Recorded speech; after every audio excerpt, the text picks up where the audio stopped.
Hi Foreigner, we're going to continue our reading of Kensuke's Kingdom, and I hope I'll see you all in assembly at 2:30 as well. But for now, let's continue reading Kensuke's Kingdom from chapter 6, Abunai. In an instant I was on my feet, shouting at the top of my voice and waving frantically. I leaped up and down, screaming them to stop, to hear me, to see me. I'm here! I'm here! I'm here! Only when my throat was raw and I could shout no longer did I stop. The tanker crept tantalizingly slowly along the horizon. It did not turn. By then I knew it would not turn.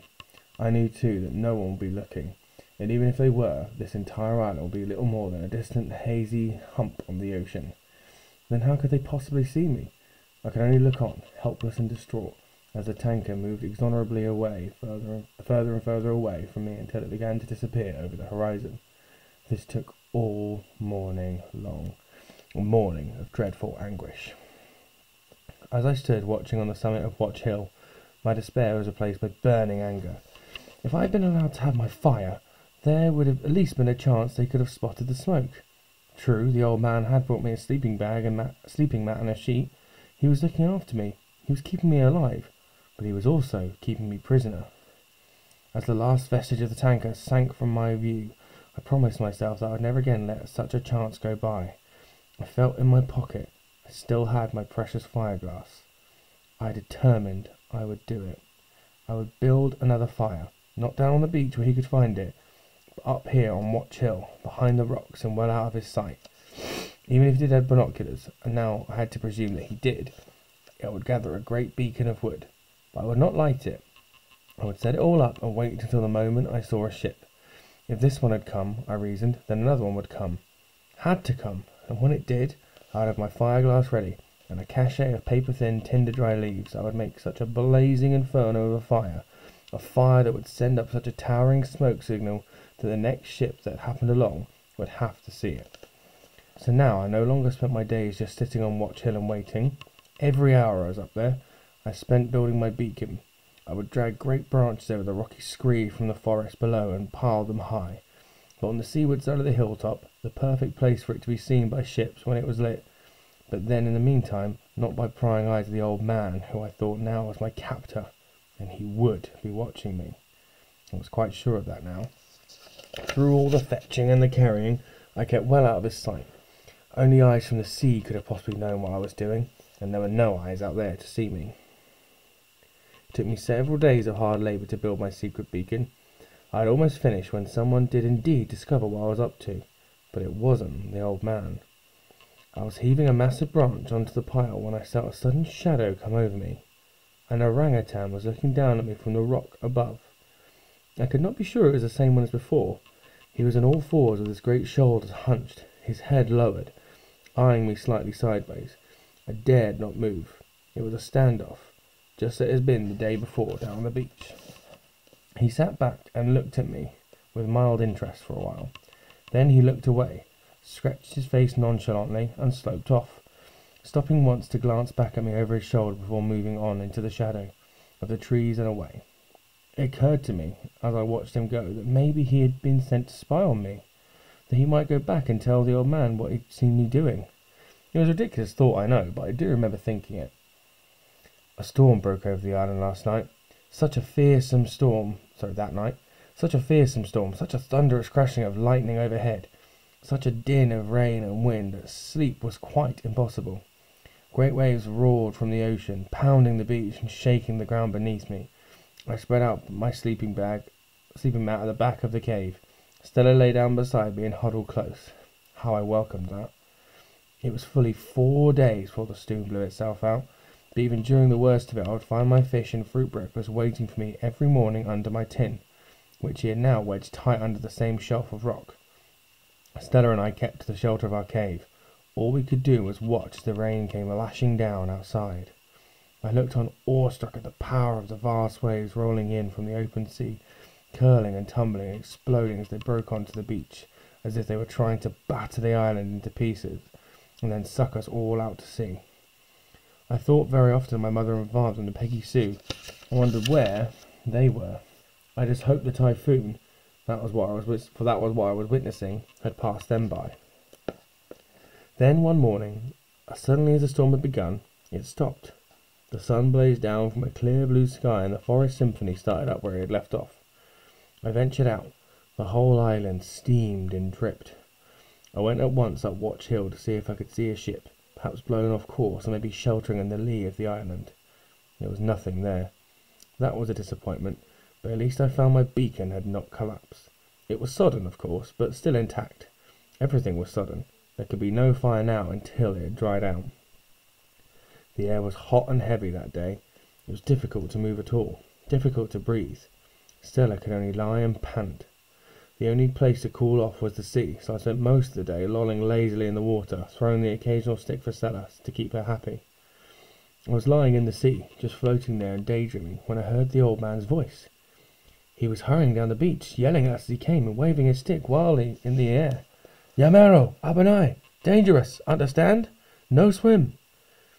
He did not seem to be angry with me, as he had seemed before, but was clearly upset about something. I looked around me. The sea was still heaving in, but gently now, breathing out the last of the storm. The waves were falling limp and exhausted onto the beach. I could see no particular danger. "Why not?" I called back. "What's the matter?" He dropped his stick on the beach and was wading out through the surf towards me. "No swim! Demeda! Abonai! No swim!" Then he had me by the arm and was leading me forcibly out of the sea. His grip was vice-like. There was little point in struggling. Only when we were back on the beach did he at last release me. He stood there breathless for a few moments. "Dangerous! Very bad! Abonai!" He was pointing out to the sea. "No swim! Very bad! No swim! You understand?" He looked me hard in the eye, leaving me in no doubt this was not meant as advice. This was a command I should obey. Then he turned and walked off into the forest, retrieving his stick as he went. Stella ran after him, but I called her back. I felt at that moment like defying him openly. I would charge back into the sea and frolic as noisily, as provocatively as I could. That would show him. I was bristling at the outrageous unfairness of it all. First, he would not let me light my fire. Then I was banished to one end of the island, and now I wasn't even allowed to swim. I wanted to call him every name I could think of, but I didn't. I didn't go swimming in the sea again either. I capitulated. I gave in, because I had to. I needed his food, his water. Until my secret beacon of wood dried out, until the next ship came by, I would have to do as he said. I had no choice. I did make a man-sized sculpture of him lying in the sand outside my cave, and I'd jump up and down on him in my fury and frustration. It did make me feel a little better, but not much. Until now, except for the occasional gut-wrenching pangs of homesickness and loneliness, I had by and large managed to keep my spirits up. Not anymore. My beacon stayed obstinately damp. Every day I went up to Watch Hill hoping to sight a ship, and every day the sea stretched away on all sides, empty. I felt more and more isolated, more and more wretched. In the end, I decided not to go up onto Watch Hill anymore. It was just not worth it. Instead, I stayed in my cave and curled up on my sleeping mat for long hours of the day. I lay there drowning in my misery, thinking of nothing but the hopelessness of it all. How I would never get off this island, how I would die here, and my mother and father would never even know what had happened to me. No one would except the old man, the madman, my captor, my persecutor. The weather stayed heavy and humid. How I longed to plunge into the ocean, but I dared not. He'd been watching me for sure. With every day that passed, in spite of the fish and fruit and water he continued to bring me, I came to hate the old man more and more. Dejected and depressed I may have been, but I was angry too, and gradually this anger fueled a new determination in me to escape, and this determination revived my spirits. Once again I went on my daily trek up to Watch Hill, and began to collect a fresh cachet of dry leaves and twigs from the forest edge, and squirreled them away in a deep cleft in the rock, so that I would always be sure they were dry when the time came. My beacon had dried out at last. I built it up higher and higher. When I had done all I could, I sat and waited for the time to come, as I knew it must. Day after day, week after week, I sat up on Watch Hill, my fire-glass polished in my pocket with my beacon ready and waiting. As it turned out, when the time did come, I wasn't up on Watch Hill at all. One morning, with sleep still on my head, I emerged from my cave, and there it was, a boat! A boat with strange red-brown sails. It was supposed to be some kind of Chinese junk, and not that far out to sea either. Excitement got the better of me. I ran helter-skelter down the beach, shouting and screaming for all I was worth. But I could see at once that it was hopeless. The junk was not that far out to sea, but it was still too far off for me to be either seen or heard. I tried to calm myself. I tried to think. The fire! Light the fire! I ran all the way up Watch Hill without once stopping, Stella hard on my heels and barking. All around me the forest was cackling and screeching and whooping in protest at the sudden disturbance. I readied my cachet of dry leaves, took my fire glass and crouched down beside the beacon to light my fire. But I was trembling so much with excitement and exhaustion by now that I could not hold my hand still enough.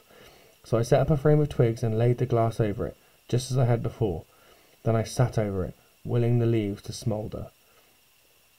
Every time I looked out to sea, the junk was still there, moving slowly away, but still there. It seemed an age, but there was a wisp of smoke, and shortly afterwards a glorious, wondrous glow of flame spreading along the edge of one leaf. I bent over to blow it into life. That was when I saw his feet. I looked up.